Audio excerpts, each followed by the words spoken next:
भाजपाकडून चेतन बेंद्रे आणि समीर जावळकर यांची हकालपट्टी झाल्याच्या बातम्यांनी राजकीय वर्तुळात खळबळ उडवली असतानाच सिटी प्लस मराठीने घेतलेल्या थेट प्रतिक्रियेत बेंद्रे जावळकर यांनी या आरोपांचा ठाम शब्दात इन्कार केलाय. नमस्कार, मी गणेश मोरे. आपण पाहताय सिटी प्लस मराठी. आपण आता प्रभाग क्रमांक 15 आकुर्डी प्राधिकरण या ठिकाणी आहोत. या ठिकाणी शिवसेना शिंदे गटाचे अधिकृत उमेदवार चेतन बेंद्रे आपल्या बरोबर आहेत.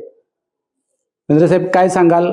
एकंदरीत सोशल मीडियाला एक मेसेज व्हायरल होतोय, बातम्या व्हायरल होत आहेत. तुम्हाला भाजपमधून तुमची हकालपट्टी करण्यात आली, त्याच्यावरती आपली प्रतिक्रिया काय आहे? प्रामुख्याने हे सांगायचं म्हणजे की आमची कुठल्याही प्रकारची हकालपट्टी झालेली नाही. आम्ही एक स्वाभिमानाने 30 डिसेंबरला शिवसेनेमध्ये खासदार श्रीरंग उर्फ आप्पा बारणे यांच्या प्रमुख उपस्थितीमध्ये शिवसेनेत प्रवेश केला होता.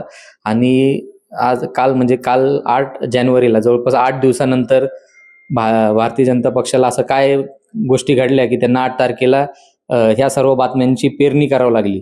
हे 100% प्रभाग क्रमांक 15 मध्ये जे आयात उमेदवार आहेत त्यांच्या प्रति प्रचंड नाराजी आहे. आणि आम्ही दोघेही भाजपामध्ये होतो आणि भारतीय जनता पार्टीचं निष्ठेने काम करत होतो. पण आज नागरिकांच्या मध्ये एक चांगली भावना निर्माण झालेली आहे आणि आम्ही चांगल्या प्रकारे प्रचार करतोय, चांगलं वातावरण निर्मिती झालेली आहे आणि त्यामुळे ही हकालपट्टीची बातमी पेरण्यात आली आहे. विरोधकांना तुमच्याबद्दल जी सहानुभूती आहे किंवा तुम्हाला जो रिस्पॉन्स भेटतोय नागरिकांकडून, मतदारांकडून, त्याची भीती वाटते? नाही, आम्हाला नाही भीती वाटत आहे. आम्ही तर जनतेमध्ये, विरोधकांना 100% भीती वाटतेय. आम्ही जनतेमध्ये आहोत, जनतेचं काम करतोय. आणि आज निवडणूक जाहीर झाली म्हणून 1 वर्ष नाही, जवळपास 8-9 वर्ष झाले आम्ही काम करतोय आणि जनतेचे सर्व प्रश्न आम्ही उचलतोय, ते सोडवण्यासाठी प्रयत्न करतोय. दुसरे उमेदवार आहेत आपल्या बरोबर, काय सांगा? नमस्कार, मी समीर जावळकर, प्रभाग क्रमांक 15 4 नंबरच्या शिवसेनेच्या या पक्षावरती मी उभा आहे. हकालपट्टी ही म्हणता येणार नाही, कारण हकालपट्टी यांनी 8 दिवसानंतरून डिक्लेअर केलेली आहे. 30 तारखेला आम्ही शिवसेनेच्या पक्षामध्ये खासदार श्रीरंग उर्फ आप्पा बारणे यांच्या ऑफिसमध्ये आम्ही प्रवेश केला होता.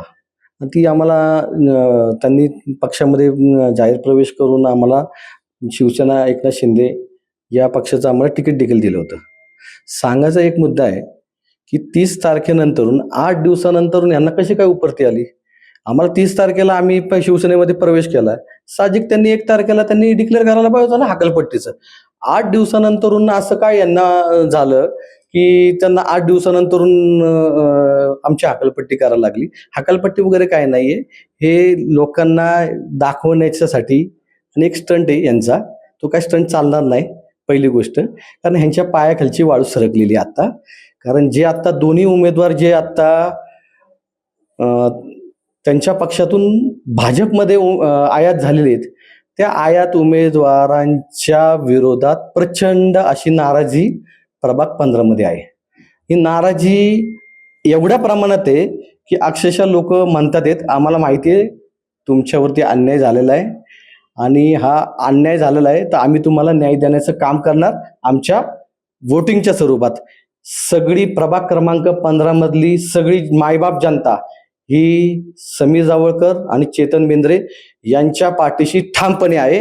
ह्यांच्या पायाखालची वाळू सरकलेली आहे, म्हणून ह्यांनी 8 दिवसानंतर आमच्या हकालपट्टीची घोषणा केलेली आहे. तुम्हाला डॅमेज करायचं काम चालू आहे? डॅमेज करायचं काम करून द्या त्यांनी, पण डॅमेज तीच झालेली आहे. आम्ही काही डॅमेज होणार नाहीये. 100% आमच्या 2 जे उमेदवार आहे शिवसेना पक्षाचे, 100% आमचा विजय. आम्हाला माहिती आहे, आम्ही घरोघरी फिरतोय, हाऊस टू हाऊस फिरतोय, लोकांच्या काय प्रतिक्रिया येत आहेत, काय भावना आहेत हे आम्हाला माहिती आहेत. लोकांचे आम्हाला फोन येत आहेत, तुम्ही घाबरू नका, आम्ही तुमच्या पाठीशी आहे. लोक ठामपणे सांगतात आहेत आणि आम्हाला माहिती आहे लोक 15 तारखेला या अन्यायाच्या विरोधात आम्हाला मतदान करून भरघोस मताने आम्हाला निवडून देणार आहेत. आणि ह्यांना 16 तारखेला कळेलच की काय झालंय काय नाही. त्यामुळे मला काय याच्यावरती जास्त भाष्य करता येत नाही. खरं ही हकालपट्टी नाहीये, ही हास्यास्पद त्यांनी केलेलं एक गोष्ट आहे. त्यामुळे मला काय त्याच्याबद्दल जास्त बोलायचं नाहीये.